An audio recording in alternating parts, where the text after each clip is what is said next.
आज हमने घर पर इडली बनाया है। ये इडली चावल का है, हमने घर पर बनाया है।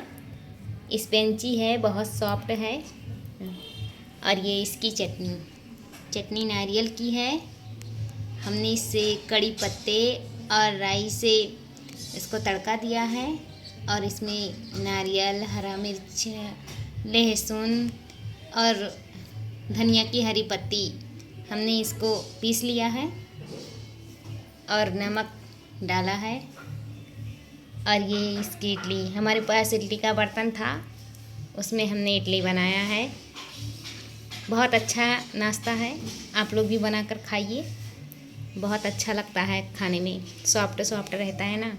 आज हमने घर पे इडली बनाया है।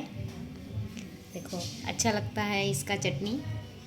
इसकी चटनी ग्रीन है थोड़ा, क्योंकि हमने इसमें धनिया की हरी पत्ती ग्रीन किया है, पीस लिया है, इसलिए वो ग्रीन हो गया है।